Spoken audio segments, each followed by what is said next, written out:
Donnell Bennett is the featured back. Anders, the fullback. Bennett straight up the middle. Donnell Bennett to the Raider 36. Boy, I'll tell you, Kimble Anders, number 38, gets a sensational block, and that hole is there. Bennett. Touchdown. Donnell Bennett, second effort, gets in for 12-yard touchdown, 21-3. Remember when it was a grinded-out offense that Kansas City had? Kimble Anders, touchdown. Kimble Anders, touchdown Chiefs. Second touchdown for Kimble Anders. Kimble Anders finding running room. It's a race. Ray Bly chasing him. And two Rams finally bring him down. Ray Bly and Dexter McCleon.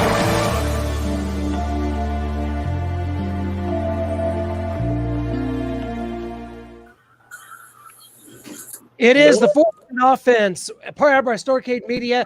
Donnell Bennett and Kimble Anders. We may not have Donnell Bennett with us today, but we have quite a former Chiefs party today. Kimble, brother, how's it going, man? We were able to welcome some really cool guests here, man, because we're talking about Marty Schottenheimer and kind of paying tribute to the life and legacy of Coach Schottenheimer. Kimble Anders, man, here you are. Here it is. We've got a couple pretty cool guests with us today, my man. That's a pleasure. It's a pleasure to see some of the fellas. I ain't seen them in a long time. See my buddy over there, Marcus Allen, and see Big Book over there. So he part-time offensive guy as well. He got the one touchdown in his career, so we give him a little credit. So I'm glad to have you guys on here today, man. Appreciate y'all from coming.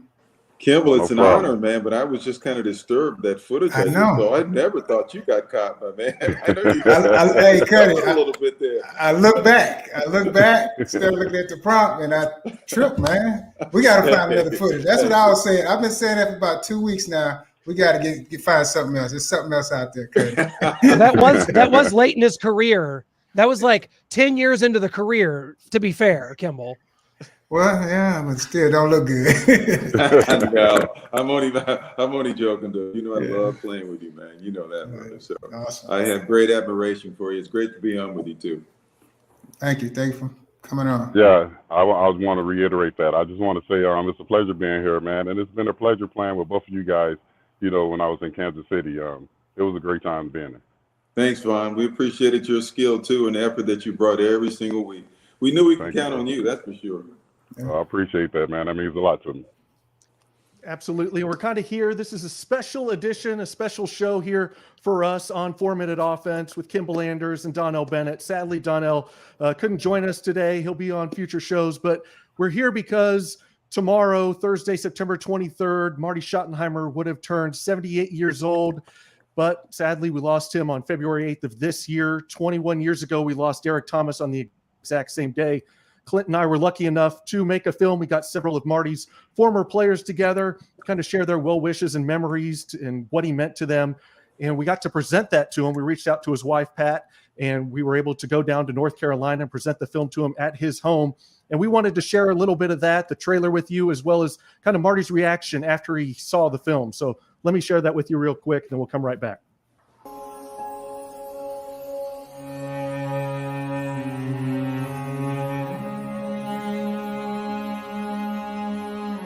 This is a game of the heart.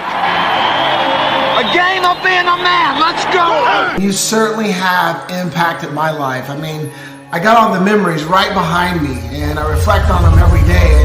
And you played a key role in making this happen. It was just an honor to play for you, Coach. You were the perfect coach at the perfect time. You gave me the type of support that a father would give. We're all better for knowing you, Coach.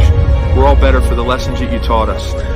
Today I'm wearing my Hall of Fame shirt, as you can see, because I had a Hall of Fame coach. I remember many times you talking about doing the right things, doing the little things, grabbing Oren Rowe.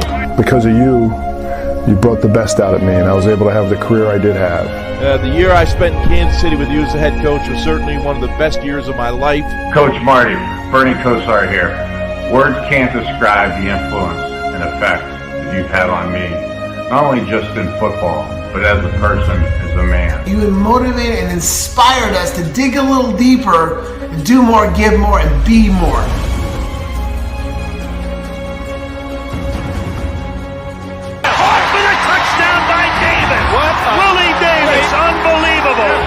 on, people. Let's light the fuse and kick some ass. One play at a time for as long as it takes. Every time you walk out that door to play the game, doesn't matter the arena, you expect to win. Do not underestimate the power of the human will. Light the ignition. Let's get this rocket ship going up now. There's a gleam. Let's get the gleam. You can. You will. You believe. You believe. You believe. One play at a time. It's like life. You live today.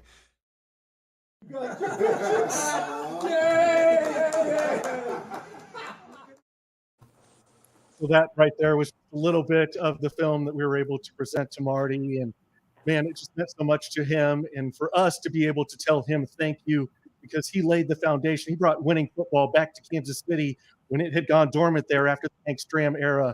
And we want to say thank you to all of you guys, because you guys really laid the foundation for the art today with Holmes and winning Super Bowl 54, getting to Super Bowl 55, and what this organization has become. So thank you to you guys. Thank you to Marty, and that's why we're here. He means so much to us and why we're in sports media today. And I know he meant a lot to you guys as well. And Marcus, if you want to take it from there and just kind of say some memories of Marty and what he meant to you.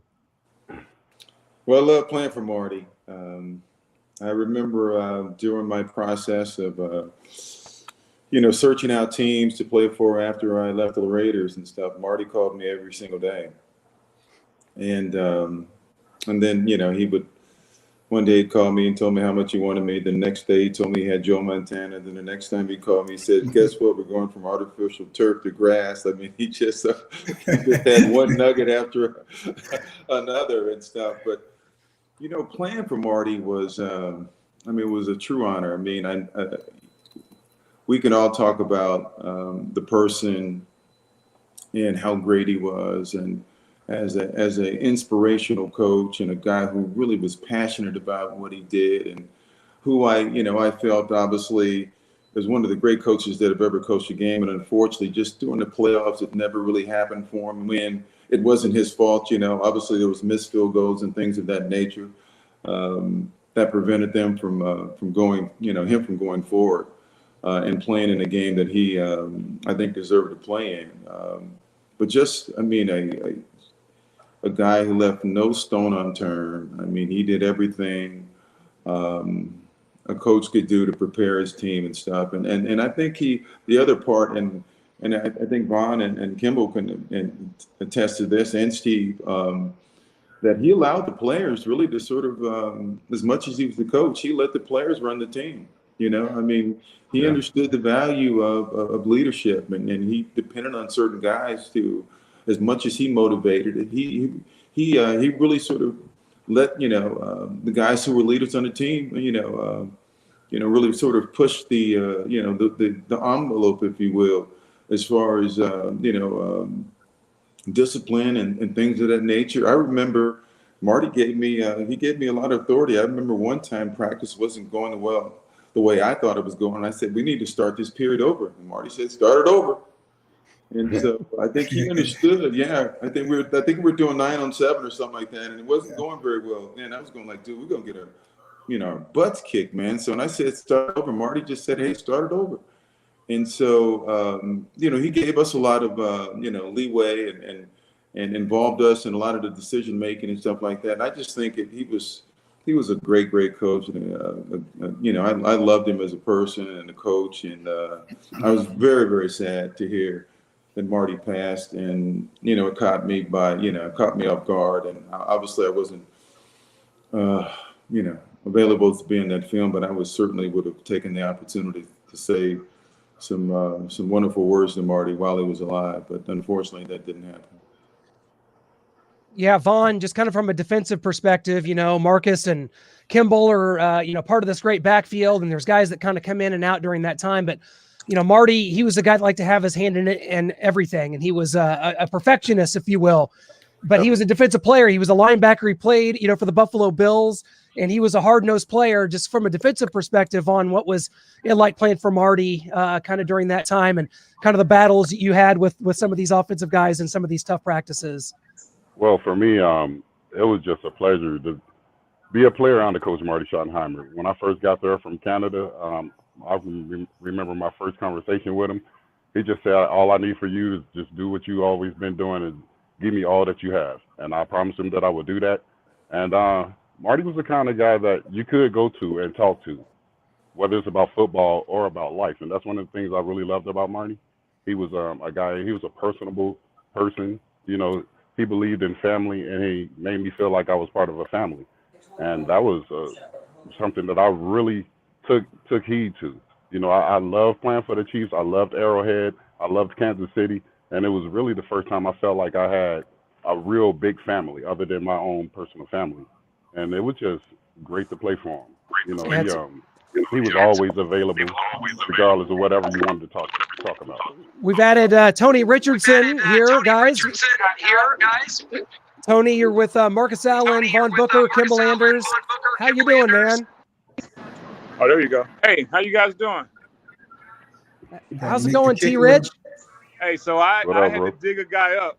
So I brought Nick Lowry to the show. So here we go. So you never know if you're going to run into in New York City. So What's up, Nick? I can see Marcus. I see Kimble because all his teeth are really white. There you go. And Vaughn Booker's over there. What's up, Donnell? How are you guys doing? Hey, Nick. Hey, we're having dinner with Roger Clemens here, but I would never miss the opportunity to honor the best coach I ever had, Marty Schottenheimer. Awesome. Well, thank you guys for jumping on. We've kind of heard Marcus's perspective coming in and Vaughn's perspective from the defense. Kimble and Tony, I guess just kind of like talk about Kimble, what it was like when Marcus came in 1993, you know, trying to revamping the running game, trying to turning it more into a West Coast offense. And you're kind of being, you know, more part of the forefront, but you got Marcus Allen, one of the, you know, greats of all time coming in, and sort of what that was like and how Marty approached that at the time. And also Paul Hackett, the offensive coordinator. Well, it definitely was a great experience bringing in some veteran guys that's been in the lead. And we just getting to the point where we're trying to get the program going in the right direction. And it was a big plus for us to have somebody like a veteran like Marcus Allen there. You know, I think I was in my third or fourth year during that time, and T. Rich and them, they was pretty young. So to be in that room with a special group of guys like that and having the coaching staff we had and the West Coast offense kind of fit everything we was doing. And one thing I enjoy about Marty, the way he presented himself, the way he was a leader, he make you feel so important that you were able to do a lot of different things. Some of the things that you couldn't believe you would do, even on the football field, you got to accomplish those things. And he had a lot of energy. So used to love the way he used to just motivate us. And he was just that leader that you just go, you know, unknown. It was unbelievable to have an opportunity to play with him, have a coach with him, actually, have him as a head coach. Yeah, first T-Rich and then Nick Lowry, if you guys kind of want to go back to back here. Just talk about Marty. You guys played other places, but talk about just Marty as a head coach, especially your guys is here in Kansas City, what he meant to you and what you took away from some of his teachings. We might have lost T-Rich and Nick Lowry. It's very possible that just took place. It's in New York City. They're taking up all the signal there. So, you hear me? Oh, well, guys, there we go. Let me. Okay, T. Rich is with you. Go right ahead, T. Oh yeah. So I think for me coming in really as a undrafted free agent from Dallas, and having someone like Marcus to really mentor you and to really show you the ropes. That's the biggest thing. Is Cuddy told us, like, me and Donnell, we were knuckleheads, and obviously Kimble was a veteran, but he was telling us, he was like, look guys, you need to learn every position. You need to know what everyone's doing. He took us under his wing, and for me, I was in awe. I mean, I'm like, man, I can't believe I get a chance to block, for Marcus Allen. But when it goes to Marty reminds me so much of my dad. My dad's a military man, and as long as he told you what he expected of you, as long as you did what you were supposed to do, then you were great. Now, if you didn't, then he was going to jump your butt, and that's what I always appreciated. But, I wouldn't be in the league as long as I did if it wasn't for Marcus and if it wasn't for Coach Schottenheimer, Marty. We got Steve Bono, who's finished his 18th hole there, hopefully with a birdie. And we so appreciate you getting on, Steve. Yeah, we of course, we were talking about losing Marty here back in February, and you played for the Chiefs for 3 years under Marty Schottenheimer. Steve, just kind of anything you want to add, any stories, anything, what it was like to play quarterback under Marty, especially taking over for the great Joe Montana, who retired after 94. Yeah, all those, what everybody said is I echo. I would just say, just passionate. He was passionate. He had a relatively simple process that he talked about all the time. Of, offense don't screw it up. Defense will win the ball game. We get a turnover on defense. We get a turnover from special teams. He always talked about the field possession game. Always talked about the turnover, being positive on the turnover ratio. And it was, like I said, it was looking back at it. It was a simple process, and it made a lot of sense, and it won a lot of games. Absolutely. And Nick Lowry, we're going to go back to you. Just tell us some of your fondest memories of playing under Coach Marty Schottenheimer. I got to say, first of all, Marty, from day one, made us a tougher football team. And to see everybody, the way our defense tackled from the very first game, there was a cohesiveness. And he said the same thing to me. He said, Nick, I don't know much about kickers. He said, you make your kicks, you'll be here. You don't make them, you won't be here. And we knew Marty would cry. We knew that he really did care about us, but he was one tough SOB, and he made us all a tougher team. I want to send some praise to Marcus Allen, though, because Marcus was just such a clutch player, and bringing in people like Marcus and Joe, and people that were just leaders on the field and what they did. Marcus would say, and I tell this all the time, Marcus, they'd say, act like you've been there. I would hold up one fist if I made a field goal. I wouldn't jump up and down and throw my knee out, because you're expected to make your kicks. And I love that. I love the standard that just work your ass off, get it done when it matters, shut the you-know-what up, and win games. And then you've got the midnight rule, celebrate for a few hours, and then get ready for the next one. So Marty was the best coach because he had such clarity of what we were supposed to do. And if we did it one day at a time, one brick at a time, we'd win. And I love that even as a kicker, to make me a tougher player and a tougher person. I had my best years with him.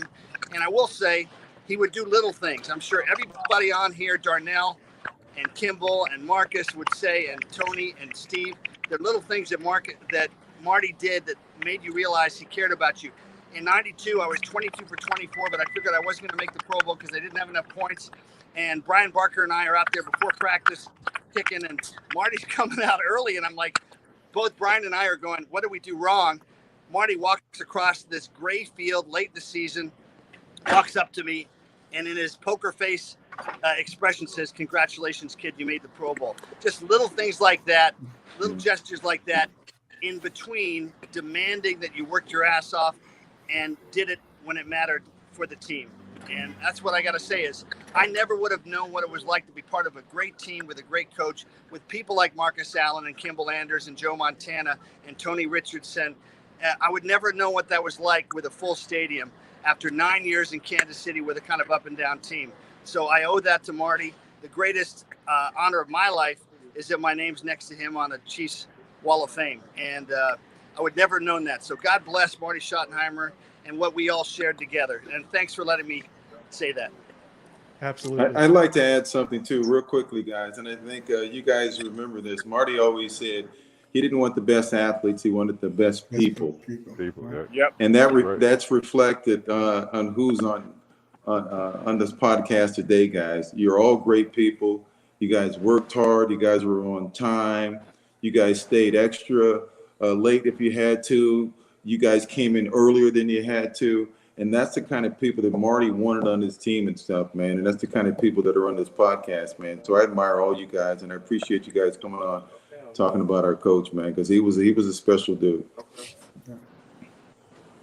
Yeah, I'm just going to say, Marcus, when it came time to make big plays, brother, there was no one better than you. And that's never forgotten. Well, I'm going to say another thing quickly, guys. When I came to the team, I came from a situation where things, didn't go well. I was not playing as much as I wanted to, and I came there, and all I wanted to do was play. And Marty knew that, and so we created an environment for me. But when I walked into the room, the running back room, guys,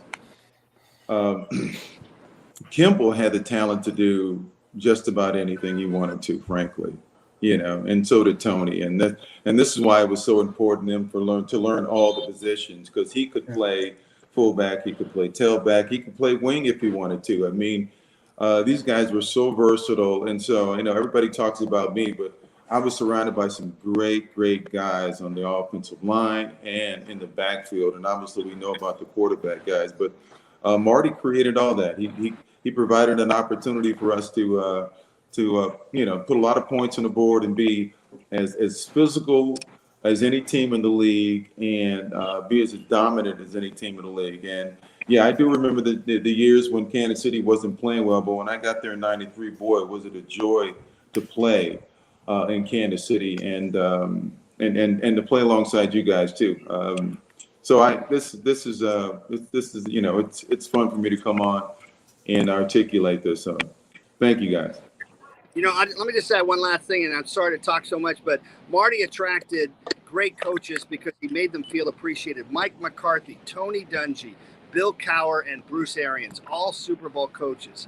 I mean, how many coaches made great coaches even better? That's, to me, the ultimate legacy of Marty Schottenheimer. Good point. One thing that stands out, guys, that we'll never forget, and it features everybody here in some way or another. Well, definitely you, Marcus, definitely you, Steve Bono.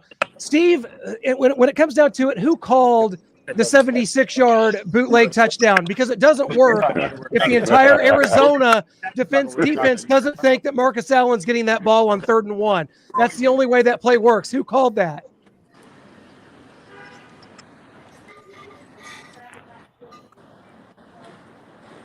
I think we lost Steve. Marcus, who called it? Help us out here. What happened there? Well, I like to think Marty called it.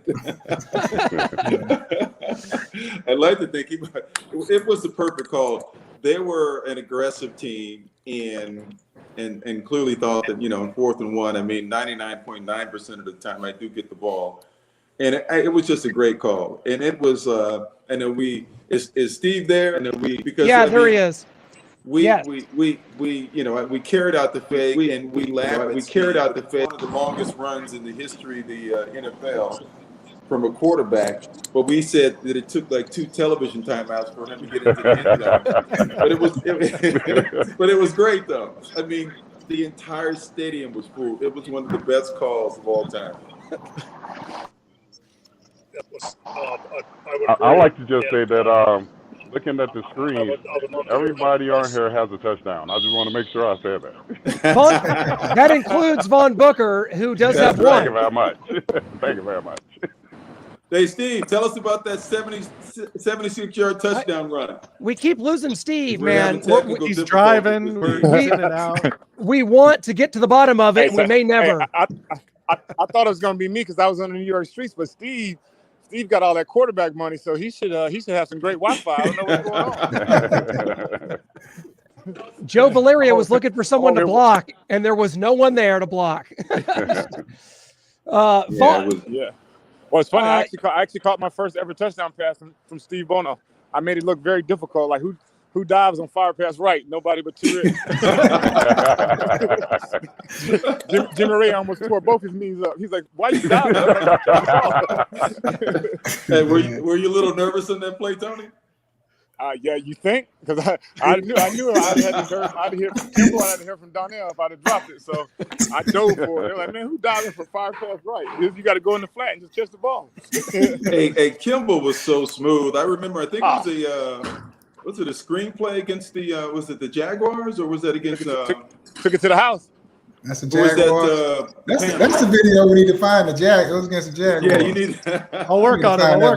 It was a screen pass he took to the house. How many why is Donnell so quiet? Donnell must got a muzzle on. Donnell about 70-something or 80 or something like that. 60 something. Right. Yeah. Steve, can you hear us? I can now. Hopefully I don't hopefully I don't drop you. Okay, we were just talking about the 76-yard run. Take us through it, man, from your view. I was just going to. Nope. Come on, He's Vaughn. gone again. Man. Hey, Steve. as Jimmy Ray said, I buy you books. All you do is eat the pages. And all you do is eat the covers, right? Just eat the pages. Hey, free lunch costs $1.99, guys. $1.99 all day long. He was supposed to be on, but I guess he didn't make it. Marcus, I got to ask you, because Marty, he told us, in person when we showed the film to him, he still had his cognizance about him to talk about how much he hated the Raiders. That was such an emphasis. You come over there in '93, man. Was there something unspoken, or did you guys talk about how much you wanted to beat Al Davis and the Raiders in that era? Well, don't want to disappoint you, man. I really didn't want to play against him, but it was a challenge. Certainly wanted to win. I mean, obviously, but it's like playing your brothers, right? And you never want to embarrass your brothers or beat your brothers. But that was, it was special to Marty for sure, though. And Nick mentioned obviously Marty coming up to him and saying, "Hey, you made the Pro Bowl." But Marty always made it a point to, I think I scored, I don't know, some, record against the Raiders. I don't know if it was my 100th touchdown or something like that. Record. Yeah, I did something against them, and then it was a 10,000 receiving, 10,000 rushing, 5,000 yard receiving. And Marty, I mean, he made it a point to give me the ball against the Raiders. I mean, that was clear. He wanted me to play well, even if I didn't want to or never articulated that. My desire to beat them so badly, I think he knew inside that I did, but he just knew I would never say it. So, but these guys know it was a special week when we played the Raiders. It was a special week. I mean, everything was intensified. The practices were, the energy was. I mean, it was just, that was his team that he got up for. I mean, he got up for every team, but that was special to him. If you couldn't get up for a Raiders week after a Marty speech, something was wrong with you. I mean, he was so passionate in the way that he just delivered his speeches to us, to where we had no choice but to go out there and play for each other and play for the city. So he shed a tear every now and then too. I mean, yeah, he was, he was passionate about football, and he cared about it, and he let it show. He let it show as well. So I mean, we saw the tough side of Marty. We saw the side of Marty that he opened up to us and let us in. And hey, sometimes it was tearful too, because he let it all out, man. He had his emotions on his sleeve too. Yeah, and I was going to ask you guys about that. Kimble, starting with you, and we can go around the horn. Just one of your favorite moments of Marty's speeches, or a quote or a saying. I know mine is, when you step across the white stripe, the only thing that matters is that 6 inches between your backbone and your breastbone. That's one of my favorites that I've heard of Marty. Kimble, starting with you, do you have one that stands out to you? Well, it was always, for me, it was one play at a time. I mean, that was one of the biggest speeches he always said. And, fortunate, unfortunate, sometimes you be in the front and you get spit on a lot. So I just remember that. I just remember that all the time. And I mean, it really, honestly, it made you feel so empowered during the course of a game that you felt. I mean, he felt his energy. Yeah. And every time he said it, no matter how many times he said it, even with the gleam. One of his big words too, I do like the gleam. He just say, think about the gleam. So that was one of my top 2 things right there. When he say that, I'm ready to play some football, and we're going out there with that type of spirit as well. When those things happen during the course of getting ready to play, it makes you just get so high that you really want to go out there and just do what you need to do to win the game. So I'm gonna share the next one because I got to get off so I can head back home. But absolutely, this is a funny one because we do have to have some funny stories as well. And Donnell will remember this, and Kimble will remember as well. And Marty was fired up about something. I can't remember what it was. And he forgot that door was locked. And he almost broke his shoulder. He was like, let's go. Boom. And he hit his shoulder on the door. That right there was probably one of the funniest stories. That's what it was. Raider week, Marty would literally be spitting fire, ready to roll. And that's right. Yeah, I don't think I've never had a coach that got me more fired up than Marty. For goal line, for anything. It was real work. Yeah, I would Vaughn, say that, we'll go to you next. Yeah. I would just say that just the way, like I said before, the way he brought us all together. Those two little words, two little letters rather, W-E, we. The other two little letters, U-S, us. I think that just reminded me what kind of man he was and what kind of family he was trying to build between us men, coming from all walks of life, all areas of life. And he was able to bring us together on one accord just because of the kind of man that he was. He was able to project himself into us and made us go out there and project it on the field and out in the real world. So that's what I would take away from Marty. Well said, Vaughn. Thank you. Marcus? Well, I just, and I think these guys can attest to that. I didn't think, when I reflect back, guys, I don't think that we ever felt we were ever out of a game. Right. With his leadership, he never blinked. I remember the 83 season, guys, we came back and beat the Steelers in the last second. I mean, we just knew we were going to win the game. And that was because of the leadership. We never looked over at Marty, and there was never any panic. Never. And that was always good. And so, then you take that to, initially we had Joe in there. Seriously, same thing, never any panic and stuff. And so when you got a head coach and you got a quarterback that showed no panic, and we just felt like, hey guys, just keep chipping away. Just keep chipping away. We're going to get it done. We're going to get it done. And that's the leadership that Marty had. And that's the confidence that he had in us and we had in him. Did you guys have any, I'm sure you did, positive, dealings with Pat Schottenheimer, his wife? I think Pat, we got to meet her when we presented the film, just an absolutely wonderful lady. You could tell that Pat really was the one that kept kind of Marty in line. She's just this saint of a lady. Did you guys have good run-ins with Pat over the years? Certainly had great conversations with Pat. Obviously, just a wonderful relationship, husband and wife. And, she is just as much as part of what we're able to accomplish as Marty and stuff, because, without her support, Marty obviously wouldn't have been the coach that he was able to be and stuff. And so, I mean, a lot of times we forget about our, either the wife, or the family support that we have and stuff like that. And because no man's an island, we don't get there by ourselves and stuff like that. And so we have people in our lives, and most often for coaches, it's a supporting wife that allows these guys to do the job that they do, because it's such a demanding job, guys, and it takes a lot of time. And guys stay in the office all night long trying to prepare game plans and trying to get that little extra something that gets their team over the top and stuff like that. So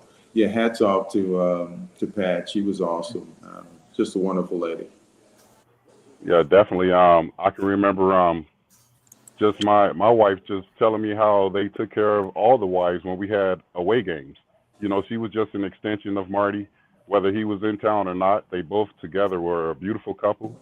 Again, I always bring it back to the way he made me feel like I was family and we were family, and that extended to our wives and our children as we were away playing games, away.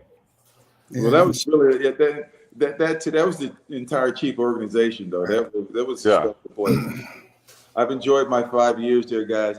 There are people that always try to get me to say, "Come on, which team do you choose?" Right? Choose one over the other, and I go, I embrace all my 16 years, dude. I'm never going to let anybody tell me to choose the Raiders over Kansas City, and I'm never going to let somebody tell me to choose the Kansas City Chiefs over the Raiders. I love both, and I leave it like that.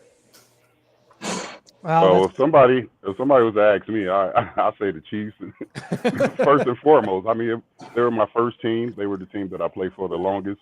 Like my boy Marcus said, I've loved all 9 years of my career, but my first four with the Chiefs, and I'll always be a Chief. Yeah, come on, Marcus. The Raiders are in Las Vegas now, and water under the bridge. I won't let you do it either, dude. Listen, I played 16 years, and I enjoyed every single one. But especially, the Chiefs were important to me because at a time in my career, right, when I wasn't playing and stuff, and they tried to tell everybody that I was over the hill, and I knew different. The Kansas City Chiefs embraced me, and I felt right at home immediately, and it was one of the greatest places I've ever played. So. I mean, it was amazing. So I'm never going to let anybody take that from me. Well, we asked Kimble and Donnell this last week, but I've got to ask Vaughn, you, Marcus, you. Do you guys miss River Falls, Wisconsin at all? Do you guys want to get back up there, do some two-a-days? Hell no. Hell no. Not at all. Well, I wouldn't mind it if, I guess, with today's schedule, right? I mean, guys, they only practice once a day, right, guys? Right, yeah. Or they only hit how many times, 11 times? Once or twice a week, yeah. Once or twice a week. Dude, we were practicing, we had 2 days and we were going at it. We went 21 straight days. We went 21 straight days. It was a different game, dude. It was a different game, guys. So that's another thing I took from Marty. Marty, for me, he made practice harder than the games. Yeah. So when we got in the games, we were able to fly around. We knew what we were doing. We can play fast, and that's just how I remember Marty. He made, especially for defense, practice was really hard. So when we got in the game, we were just out there pinning our ears back, having fun. There you go. Guys, we got a question we got to get in from our Facebook page here to the running backs, because it's about Harvey Williams, who for a brief time actually was the starting running back ahead of Marcus in 1993. It's after a loss to the Miami Dolphins on Halloween, which I recall, actually. I was 10 years old and I did not even want to go trick-or-treating after this game, guys. What was the kind of precipitous of Marty kind of giving up on Harvey? Because he was gone immediately after that.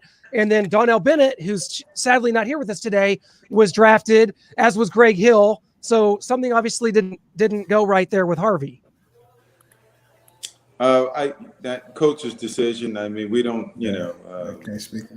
know all the details and stuff. It's, but let me say this: you mentioned, and Kimble, and this is why I admire guys, and Vaughn as well. We're not the only sport, guys, but every year they're actually trying to bring somebody in to replace us.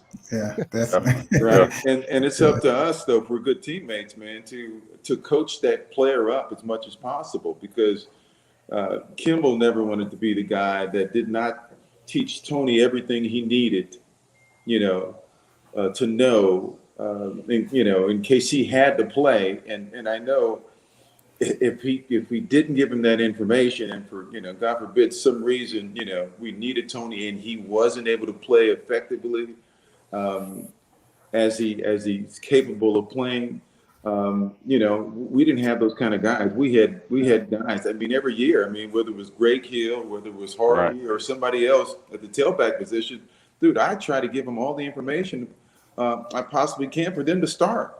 And then it was up to us to compete and stuff like that. But we never held back. Yeah. I think we were good teammates, and I think today that's why. And Kimble would say that's why we love each other. That room we were tight. We used to have some fun, but we loved each other. We encouraged each other. We tried to give each other as much information as possible. But as far as who comes and goes and stuff, those are coaches' decisions, and we don't we try not to get involved in those. Right. Well, Marcus, you talked about giving the other backs information. I noticed when you would hit the hole and fall to the ground, you'd always try and place the ball over your head, get a little bit of a better spot there. Is that something? Do you think you ever got the better spot? And we never saw any of the other backs. A lot of times, yeah. Replay killed a lot of things for me, because I used to get. I used to push the rules a little bit. You know what I mean? So falling forward was just not really something that I